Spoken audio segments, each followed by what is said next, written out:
Madam Speaker, no. C'était fini. Okay. I thought the speech was over. All right, the Honourable Leader. They're always trying to cut me short here.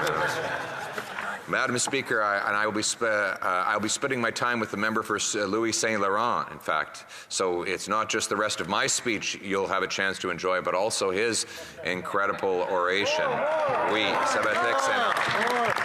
It will be a real treat to hear from him, Madam Speaker. And look, after 8 years, this NDP Liberal Prime Minister is not worth the cost. He's not worth the cost of food, which has had the worst inflation in over 4 decades, with 2 million people, a record-smashing number, lining up at food banks across the country. Chaos breaking out the other day at the food bank in Montreal, where the police were forced to intervene as the food had run out and many stomachs were still hungry, waiting in line. A third of charities are turning Canadians away because they no longer have the resources to feed them after 8 years of this NDP Liberal Prime Minister. After 8 years, we now have a Facebook group called the Dumpster Diving Network, where 8,000 Canadians share tips on how they can climb into a garbage can and pull out food to feed themselves because they can't afford the groceries. There's nothing left on the shelves at the local food bank, and therefore people have to go digging in garbage. This is the dumpster economy that the NDP Liberal Prime Minister has given us after 8 years. He is not worth the cost of food. He's not worth the cost of housing, which has doubled after 8 years of him funding local bureaucratic gatekeepers that block home building and printing cash, which inflates housing prices. After 8 years, he's not worth the cost of taxes. He punishes work. You make it, he takes it. He punishes the people who get out of bed in the morning and work hard by taking the cash off of their paychecks that have less purchasing power. Because after 8 years of doubling the debt and printing $600 billion of new cash, he's caused the worst inflation in 4 decades. That has spiked interest rates, which now forces many Canadians to sell their homes or face bankruptcies, which themselves are rocketing higher. In fact, the pace of increase in bankruptcies is vertical. If you look at the graphs, it's straight up. As more and more businesses are declaring bankruptcy because the Prime Minister's inflationary spending has sent interest rates on their debts skyrocketing. And it is in this miserable environment that the NDP Liberal Prime Minister proposes yet another cruel tax hike. He plans to do it on April Fool's Day. It is an April Fool's Day tax hike. Madam Speaker, just like him, this tax is not worth the cost. Let's go through the facts. There's been a lot of disinformation spread by the NDP Liberals and their friends in the bought and paid for media about the economics of the carbon tax, claiming that you're better off by paying the tax. Here's the facts. Here's the facts. This is from the parliamentary budget officers from his office. Albertans this coming year will pay, on average, $2,943 per family, while they get only $2,032 back in rebates. That's a $911 net cost. In other words, they pay about 50% more than they get back. In Saskatchewan, the average family will pay $2,618 this coming year and get only $2,093 back, a net cost of $525. In Manitoba, they will pay $1,750 and get back only $1,250 for a net cost of $500. In Ontario, the average family will pay $1,674 and only get back $1,047, a net cost of $627. In Nova Scotia, they will pay $1,500 and get back $963 for a net cost of over $500. In Prince Edward Island, they pay $1,605 and get back only $1,055 for a net cost of $550. And in Newfoundland, they will pay $1,874 and get only $1,497 back for a net cost of $377. I dare the Liberal media, who've been pushing this disinformation, to contact the parliamentary budget officers, officials, and run all those numbers by him. Ask him if I have it right, because we already did, and he confirmed that we do. So why does this matter? Because we have to stop the disinformation. The disinformation that has not only polluted the debate, but sent countless people to food banks as they cannot afford to pay their bills. The disinformation, which will grow in importance as the Prime Minister quadruples the carbon tax. And the gap between the cost of the tax and the rebate people get back grows massively, forcing more people to live in these awful tent cities and lose their homes, forcing seniors to choose between eating and heating as they shiver hungry in the cold in their modest homes. Madam Speaker, that disinformation is dangerous. It must be corrected, because the truth is that the carbon tax is just like the Prime Minister. It is not worth the cost. Only common sense Conservatives will spike the hike on April 1st, and after the carbon tax election, we will axe the tax. Let's bring it home.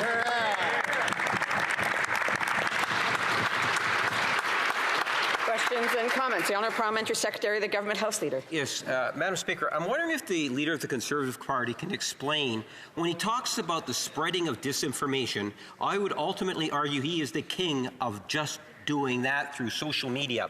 Why does the Leader of the Conservative Party instruct his members not to participate in political panels? So whether it's CTV, I was on yesterday, no Conservative around. I was on other CBC panels, no Conservatives around. It's an avenue in which Canadians can find out what it is the Conservatives are saying. But when it comes time to it, Madam Speaker, the Conservatives are nowhere to be found, because they know that there's more accountability when they're on those political panels. Why does the Conservative leader support absence for Conservative members on panels and public meetings? I want to remind members, they provided the Leader of the Official Opposition their attention, and they didn't interrupt him, and I would ask them to do the same when someone else has the floor. I think that that's the respect that they can give them. I also know that the Leader of the Official Opposition is very well able to answer questions and comments and doesn't need any assistance. The Honourable Leader of the Official Opposition. You can tell that Liberals are losing the carbon tax debate when they say that we all have to spend more time in the talking to the state-controlled media that covers for him. And we know that one of the reasons why the Liberals helped Bell raise the cost of cell phone and other services is because Bell owns CTV, which reciprocates with wonderful Liberal propaganda. Our focus will be talking to real people, folks who are struggling to pay their bills. After 8 years of this Prime Minister doubling, this NDP Liberal Prime Minister doubling housing costs and now quadrupling the carbon tax, real Canadians know the cost. The Liberal media can do anything it wants to try and cover up the fact that this is a tax grab and it is a scam, but we will go around the state-controlled media directly to the Canadian people, and we will share our message that we will spike the hike and axe the tax. Questions and comments. The Honourable Member for Edmonton Strathcona. Thank you, Madam Speaker, and I would like to thank the official Leader of the Opposition, or the Leader of the Official Opposition, for his speech today. You know, today he brings up the idea that he's interested in Canadians, that he's interested in making life more affordable for Canadians. But we know that this member voted against a national school program. You know, he voted against our motion to take GST off home heating. He voted against dental care. He voted against child care. You know, even yesterday, shockingly, yesterday, he voted against getting humanitarian aid to Palestinians who are starving to death. Like, he doesn't care about Canadians. He doesn't care about people around the world. He's already said he would cut foreign aid. He's already said that he would cut all of these programs that makes life more affordable for people. He's a one-trick pony with nothing to offer Canadians, and Canadians know that. The Honourable Leader of the Official Opposition. Another nasty partisan attack from the desperate NDP. This is from a member who, she's an Alberta NDP member who's being abandoned by her own provincial party. The NDP in Alberta is so ashamed and embarrassed of her that they're breaking ties with the federal NDP. And in fact, they know, the provincial NDP in Alberta know that that party sold out Albertans Albertans to sign on with the most anti-Alberta Prime Minister in 40 years, and now she's voting to bring in a $2,943 carbon tax on her own constituents. Every family in her riding will pay almost $3,000 in carbon taxes because she voted with this Liberal Prime Minister against her constituents to hike the tax. Only common sense Conservatives stand for Albertans to spike the hike and axe the tax. I do want to remind members they've had an opportunity to ask a question. They should listen to the answer, and if they have other questions and comments, they should wait till the appropriate time. On a le temps pour une brève question. Have time for a brief question. Questions and comments? I'm just wondering if the honourable member is not in his seat, so I will not be able to. The honourable member for Edmonton West. Thank you, Madam Speaker. I've been looking back in Hansard, and in the last few years, 36 members of the Liberals, actually 37 because one added it today, stated that the carbon tax was revenue neutral. Who says it's not? Public Accounts actually says last year $670 million of the carbon tax was used for government programming. Now I ask the member from Carleton, does that sound like carbon tax is revenue neutral, as the Liberals are claiming? Brief answer from the Leader of the Official Opposition.